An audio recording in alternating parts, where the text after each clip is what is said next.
விவசாயத்தை மீட்போம், விவசாயிகளை காப்போம் என்ற உயர்ந்த உன்னத நோக்கத்தை முழக்கமாக வைத்து இளநீர் பருகும் பெருவிழா என்று நாம் தமிழர் கட்சியினுடைய மாணவ பாசறை பிள்ளைகள் நடத்துகிற இந்த விழாவிற்கு வருகை தந்து சிறப்பித்திருக்கிற எப்போதும் எங்கள் உயிருக்கு மேலாக நாங்கள் நேசிக்கின்ற எங்கள் அன்பு உறவுகள் அனைவருக்கும் வணக்கம்.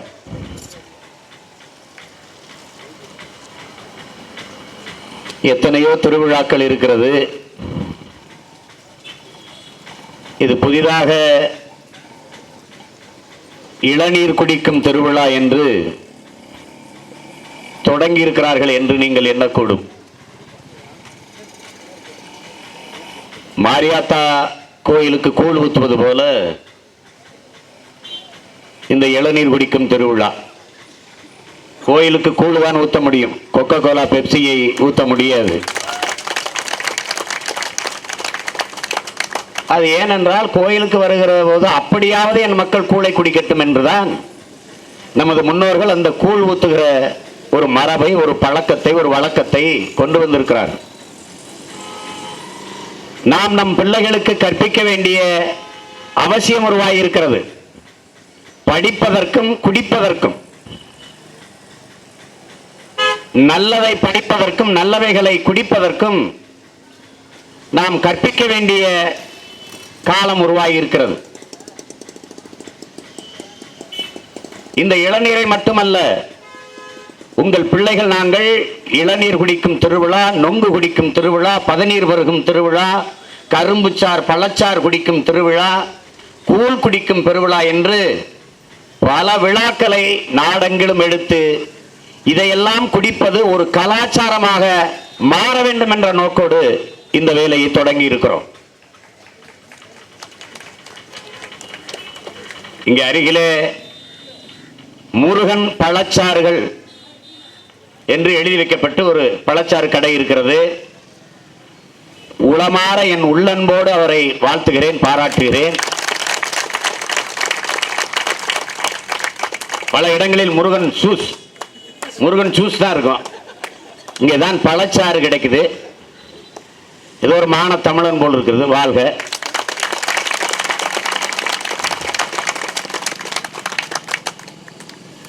எதன் பொருட்டும் கலப்படம் செய்ய முடியாது, இயற்கை அன்னை நமக்கு தந்திருக்கிற ஒரு குடிநீர் இந்த இளநீர்.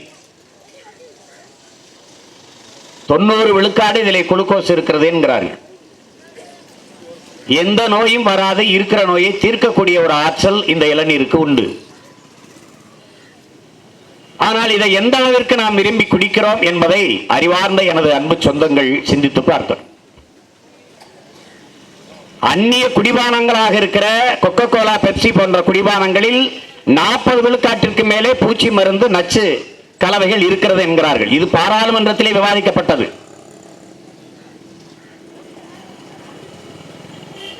ஆனாலும் அதை தெரிந்தும் அறிந்தும் படித்த பிள்ளைகள் எல்லோரும் அதை வாங்கி பருகிறோம். பல லட்சக்கணக்கான கோடிக்கணக்கான பல லட்சக்கணக்கான கோடி லிட்டர் தண்ணீரை அது குடித்துட்டு வருது. நம் நிலத்தின் நீர், குறிப்பாக நமது தாயாக இருக்கிற தாமிரபரணி தாயின் தண்ணீரை உறிஞ்சி, இங்கே பேசிய எனது தம்பி கார்த்திக் அவர்கள் குறிப்பிட்டார்கள், 1000 லிட்டர்கள் தண்ணீர் 50 காசுக்கு அரசு கொடுக்கிறது. அவர்கள் 50 காசுக்கு அதை உறிஞ்சி கொண்டு வந்து குடிபானம் என்று ஒரு நச்சு கலவையை என் நாட்டு மக்களிடத்தில் விற்று பல லட்சக்கணக்கான கோடிகளை சம்பாதிச்சு கொண்டு போகிறது. அது உயர்ந்த உணவு விடுதிகளில் பரிமாறப்படுகிறது.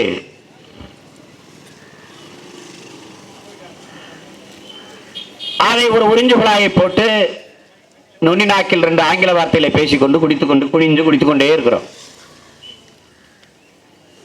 இது தெருவில் கிடக்கிறது. ஒரு தூய குடிபானம், இயற்கை தாய் தந்திருக்கிற பால் இது தெருவில் கிடக்குது. இதை வெட்டி கொடுக்க ஒரு ஏழை தகப்பன், ஒரு ஏழை தாய் அருவாளோடு வெயில்ல நிற்கிறார். சுங்கச்சாவடிக்கு பக்கத்துல எல்லாம் தெருவிலே கிடக்குது. ஒரு மிதிவண்டியில் ஈரூரில் கட்டி வைத்துக் கொண்டு எண்ணற்ற உழைக்கும் மக்கள், வேளாண் குடிமக்கள் காத்து கொண்டு நிற்கிறார். அதை வாங்கி குடிப்பதில் நமக்கு ஒரு இழிவு என்கிற நிலை இருக்கிறது. அதை மாற்ற வேண்டும்.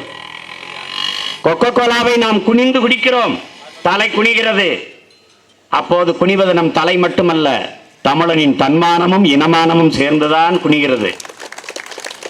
இளநீரை வெட்டி நிமிர்ந்து குடிக்கிறோம். படத்தில் ஒரு சின்ன குழந்தை குடிக்கிறதை பார்க்கிறீர்கள். அண்ணாந்து குடிக்கிறான். நிமிர்வது அவன் தலை மட்டுமல்ல, தமிழன் இனமானமும் தன்மானமும் சேர்ந்துதான் உயர்கிறது. இந்த இளநீரை குடிக்கிற போது இந்த மண்ணின் மகன், இதை விளை வைத்த ஒரு வேளாண் குடிமகன் வாழுவான். இதை வெட்டி விற்கிற ஏழை தொழிலாளி வாழுவான். கொக்கோ கோலா பெப்சி குடித்தால் நீ சாவாய், அமெரிக்கக்காரன் வாழுவான். பழச்சாறு, கரும்புச்சாறு, பதநீர், நொங்கு இதை பருகினால் இந்த மண்ணின் மக்கள், உழைக்கும் மக்கள், உலகத்திற்கு உணவு தருகிற உழவர் பெருங்குடி வாழும். உழவு இல்லை என்றால் உணவு இல்லை, உணவு இல்லை என்றால் உயிர்கள் இல்லை, உயிர்கள் இல்லை என்றால் உலகம் இல்லை. எனவேதான் உழுதுண்டு வாழ்வாரை வாழ்வார், தொழுதுண்டு பின் செல்பவர் என்று தமிழ் மறையில் வள்ளுவ பெருமகனார் பாடித் தருகிறார். அந்த உழவன் தலைநகர் டெல்லியிலே, இந்திய பெருந்தேசத்தின் தலைமையகத்திலே, ஜந்தர் மந்திரிலே கோமணத்தோடு, கையிலே திருவோடும் இன்னொரு கையிலே மண்டை ஓடுமாக நின்று போராடி கொண்டிருக்கிறான். ஒரு நாட்டில் ஒரு விவசாயி சாகிறான் என்றால் அது செய்தி அல்ல. நாளை நாமெல்லாம் உணவில்லாமல் சாக போகிறோம் என்பதற்கான முன்னறிவிப்பு, எச்சரிக்கை என்பதை அறிவார்ந்த தமிழ் சமூகத்தின் மக்கள் புரிந்து கொள்ளணும். ஆழமாக நாம் சிந்திக்கணும். சாராய விற்கிறவன் சாவதில்லை, நட்டமாகிவிட்டது என்று. கோக்கு பெப்சி விற்கிறவன் சாவதில்லை, பீடி விற்கிறவன், சிகரெட் விற்கிறவன், உற்பத்தி செய்கிறவன் கோடீஸ்வரனாக இருக்கிறான், அவன் சாவதில்லை, நட்டப்படுவதில்லை. காடு விற்கிறவன், அலைபேசி தயாரிக்கிறவன், அவனெல்லாம் உலகப்பெரும் பணக்காரனாக இருக்கிறான், சாவதில்லை, வீழ்வதில்லை. ஆனால் எல்லோருக்கும் சோறும் நீரும் கொடுக்கிற விவசாயி சாகிறான் என்றால் அந்த நாடு நாடில்லை, சுடுகாடு என்று அர்த்தம். இதை நன்றாக நாம் விளங்கிக் கொள்ள வேண்டும். இந்த இளநீரை குடிச்சாப்புல விவசாயி வாழ்ந்துருவானா? வாழ்ந்துருவான். நீ இளநீரை குடி, நொங்க குடி, பதநீரை குடி, கரும்புச்சார குடி, பழச்சார குடித்துக் கொண்டே வா, அவன் வாழ்ந்துருவான், வளர்ந்துருவான். என்றைக்கு ஒரு நாட்டில் மதுக்கடைகளில், டாஸ்மார்க் கடைகளில் கூட்டம் குறைந்து பழச்சாற்று கடையில, இளநீற்று கடையில, கரும்புச்சாறு கடையில கூட்டம் அதிகரிக்கிறதோ அன்றைக்கு அந்த நாடு ஆரோக்கியமான சமூகமாக வளர்ந்து வருகிறது என்று அர்த்தம். அது ரொம்ப முக்கியம். மருத்துவமனைகளிலும் சிறை கூடங்களிலும் கூட்டம் என்றைக்கு குறைகிறதோ அன்றைக்கு அந்த சமூகம் அறிவார்ந்த சமூகமாக, நெறி சார்ந்த சமூகமாக வளர்ந்து வருகிறது, வாழ்கிறது என்று அர்த்தம்.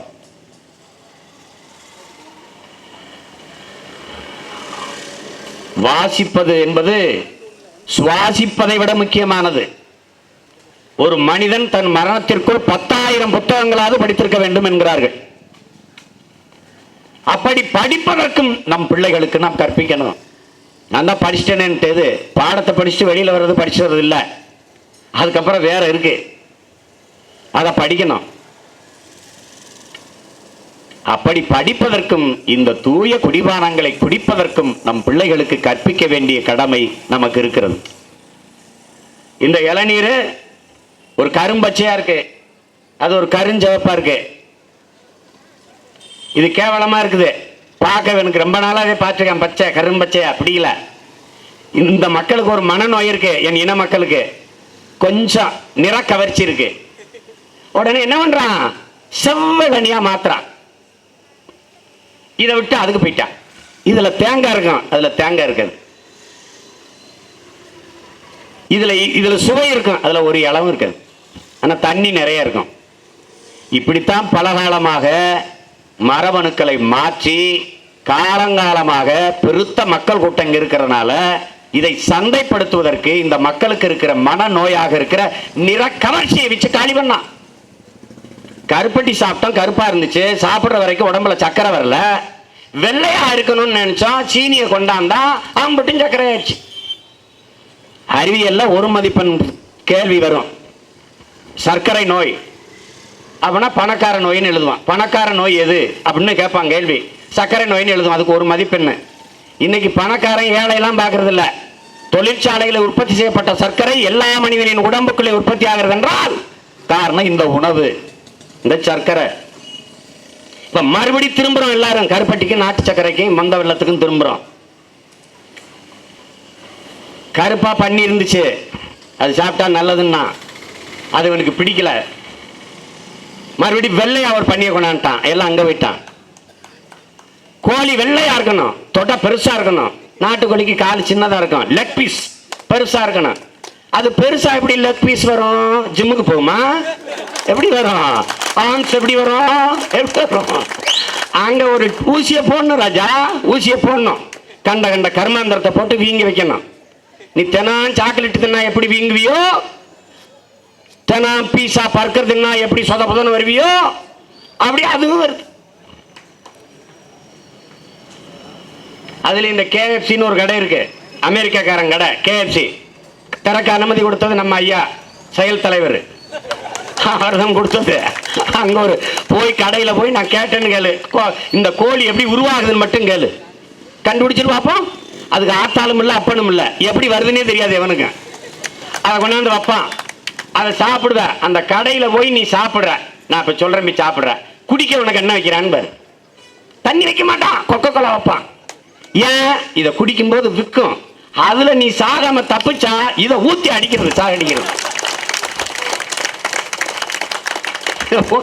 அவன் கணக்கு என்னன்னா இவனை முடிச்சிரு. அமெரிக்க விஞ்ஞானிகளின் தத்துவம் என்ன? சிறந்தது எதுவோ அதன் மேல் கட்டி எழுப்பு. பில்டிங் ஆன் தி பெஸ்ட் தான் தத்துவம். சிறந்தது எது? தமிழர் நாடு, தமிழர் வளம், தமிழர் நிலம். நமக்கு இருக்கிற ஒரு நுகர்வு கலாச்சாரம், ஒரு போதை, தன்னிடத்தில் இருப்பதை விட பிறரிடத்தில் இருப்பது உயர்ந்தது என்ற மன நோய் அவனுக்கு மூலதனம் ஆயிடுச்சு.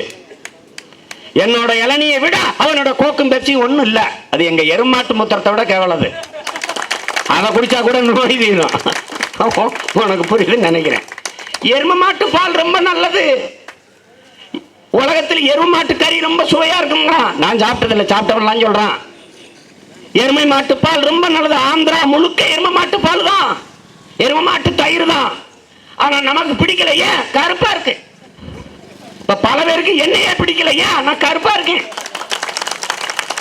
இதுக்காக வெள்ளையா இருக்கிறா, அதுக்காக நான் தீ குளிச்சா எந்திரிச்சு வர முடியும்?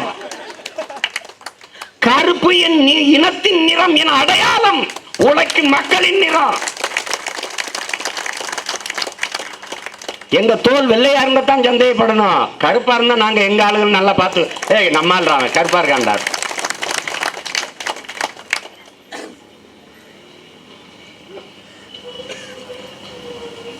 எல்லாவற்றிலும் மாற்றம். நாம் விதையை பறி கொடுத்துட்டோம், நம்மகிட்ட விதைகள் இல்ல.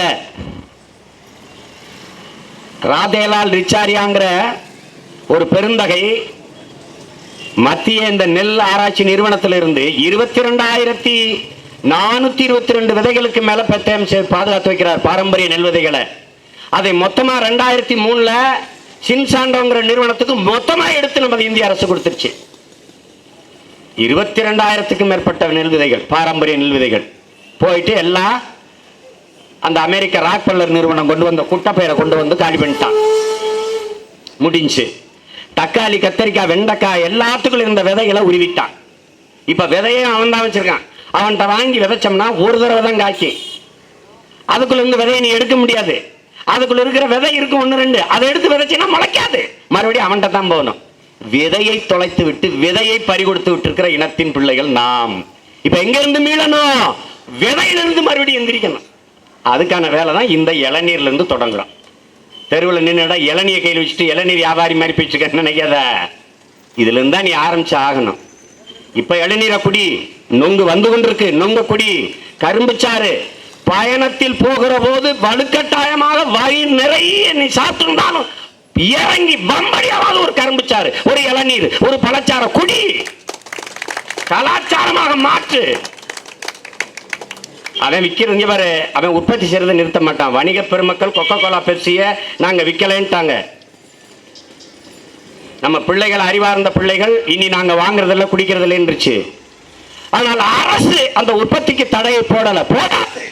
ஏன்னா அதுக்கு வர கமிஷன் போயிடும். இந்த இவர்களை ஒழிக்கணும். இன்னைக்கு பார்த்தேன் செய்தியில, அதிமுகவுக்கு அதிமுக அம்மா அணிக்கு ஆட்டோ சின்னமா அவசர உதவினா கூட அதுல ஏறிடாத, ஆக்சிடென்ட் ஆயிரும். பாத்துக்கங்க, அவசரம்னா கூட போகாத,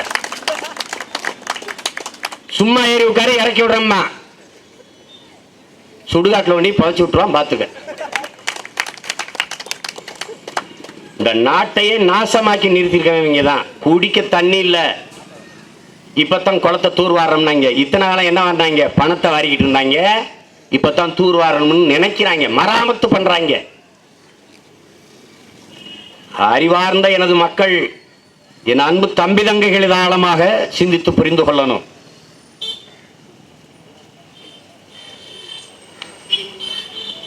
நாம் ஒவ்வொன்றாக முன்னெடுக்க இருக்கிறோம். நொங்கு பருவம் வரும்போது நொங்கு குடிக்கும் திருவிழா, கரும்புச்சார் பழச்சார் குடிக்கிற திருவிழா, கூழ் குடிக்கும் பெருவிழா என்று நாம் கொண்டாட இருக்கிறோம்.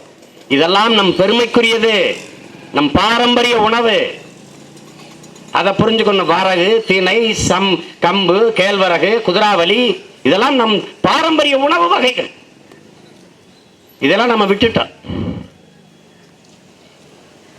இப்போதைக்கு இந்த தலைமுறை தமிழ் பிள்ளைகளிடத்தில் ஒரு விழிப்புணர்வு ஏற்படுது. எல்லோரும் அதை நோக்கி திரும்பிக் கொண்டிருக்கிறோம்.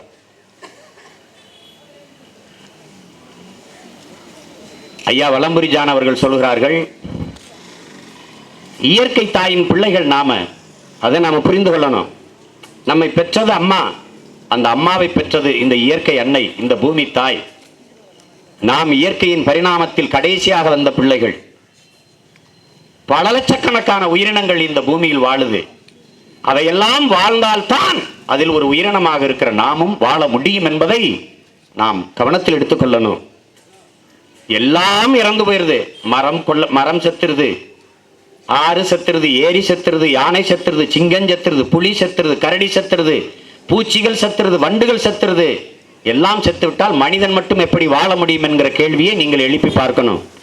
இன்னைக்கு ஒரு செய்தி என்ன பத்திரிகையில, ஒரு யானை குட்டி பெரிய ஆள் கிணத்துக்குள்ள விழுந்து கிடக்குது, பெரிய கிணத்துக்குள்ள விழுந்து கிடக்குது. ஏன்? தண்ணி இல்லை. நீங்க பாக்குறீங்க, உங்களுடைய புலனத்தில், பகிரியில், வாட்ஸ்அப்பில் பரவி கொண்டிருக்கிற காட்சியை பாக்குறீங்க. திருப்பூர்ல நொய்யலாற்றுல தண்ணி ஓடுது, அதுல சாய கழிவுகளை கலந்து விட்டதால அது நஞ்சாயிருச்சு, விஷமாயிருச்சு, அந்த ஆறு செத்துருச்சு, நொய்யலாறு. மீன் ஓடியதை கரையில் இருந்து பார்த்த நமது மக்கள் நஞ்சு ஓடிக்கொண்டிருக்கிறதை பார்க்கிறார்கள். நிறைந்த தாகத்தோடு 2 மாடுகள் போய் அந்த தண்ணீரை பார்த்து தண்ணீரை குடிக்க போகுது. அது மாய வச்சுட்டு தவிக்குது, குடிக்க முடியல. ஏன்? சாய கழிவு. இந்த பாவம் நம்மை ஒருபோதும் சும்மா விடாது. இதை நீங்க கவனத்தில் வச்சுக்கணும். இதை மாற்றணும். செத்து போன ஆறுகளை எல்லாம் மீண்டும் உயிர்ப்பிக்கணும். பூமி வெப்பமாயிருச்சுங்கிறான். என்ன, யாருன்னு தீ வச்சு கொளுத்தி விட்டாங்களா? இல்ல, மரங்களை வெட்டி விட்டோம். மரங்களை வளர்க்கிறது ஒரு வாழ்வியல் முறையாக மாறல. வீட்டுக்கு ஒரு மரம் வளர்ப்போம்னு சொன்னா, நான் இந்த பையனா இருக்கும்போது சொன்னாங்க, எந்த வீட்டில் மரம் வளர்த்துருக்கான்னு எட்டி பார்த்தா, ஒரு கார் வெளியிடுகிற நச்சு புகையை தடுப்பதற்கு 6 மரங்கள் தேவை. எத்தனை கார்கள் இந்த சாலையில் ஓடுகிறது, எத்தனை மரங்கள் இங்கு இருக்கிறது என்பதை நீங்கள் எண்ணி பார்க்கணும். ஒரு மனிதனுக்கு 422 மரங்கள் தேவை. ஆனால் 28 மரங்கள் தான் ஒரு மனிதனுக்கு இந்த நாட்டில் இருக்கிறது. இப்ப குடிக்க தண்ணி இல்ல. இன்னும் ஏப்ரல் மாதத்தையே தொடல. அதுக்கப்புறம் மேன்னு ஒரு மாதம் இருக்குது, கடும் கோடை இருக்கிறது, அக்னி நட்சத்திர வெயில் இருக்கிறது. இப்பவே குடிக்க தண்ணி இல்ல. இந்த நிலைக்கு கொண்டு வந்து நிறுத்தியவர்கள் தான் மறுபடியும் தேர்தலில் நின்று ஆட்சிக்கு வர நிற்கிறாங்க. இதில் கவனத்தில் வைத்துக்கொண்டு அறிவார்ந்த எனது இனத்தின் மக்கள் சிந்திக்கணும், செயலாற்றணும். அரசியல் என்பது ஒரு வாழ்வியல் என்பதை நீங்கள் புரிந்து கொள்ளணும். அரசியல் என்பது, தேர்தல் என்பது வாக்கை விற்கிற சந்தை அல்ல. அது 5 ஆண்டு கால வாழ்க்கையை தீர்மானிக்கிற சிந்தனை என்பதை கவனத்தில் வைத்துக் கொண்டு நாம் சிந்தித்து செயல்படணும். எனவேதான் ஒரு மாற்றத்திற்கான தொடக்கமாக உங்கள் பிள்ளைகள் ஒவ்வொரு முயற்சியாக செய்து வருகிறோம். இது இன்று நாங்கள் தொடங்குகிறோம். இன்று நாடெங்கிலும் பல்வேறு தளங்களில் எங்கள் கட்சி பிள்ளைகள் மட்டுமல்லாது எல்லோரும் இதை முன்னெடுப்பார்கள். கூழ் குடிக்கிற திருவிழா, இளநீர் பருகும் திருவிழா, நொங்கு குடிக்கும் திருவிழா, பழச்சாறு கரும்புச்சாறு குடிக்கும் திருவிழா என்றால் இது ஒரு கலாச்சாரமாக தமிழர் மரபிலே மாறி நிற்கும். அதற்கான தொடக்கமாக இது இருக்க வேண்டும் என்கிற உயர்ந்த நோக்கத்தோடு உங்கள் பிள்ளைகள் இந்த இளநீர் குடிக்கும் திருவிழா என்பதை கோடையின் தொடக்கத்தில் தொடங்கி வைக்கிறோம். என் அன்பிற்குரிய மக்களே, எல்லோரும் வாங்கி இதை பருகுங்கள். கூடுவோம், பகிர்வோம், பருகுவோம். நாம் தமிழர்.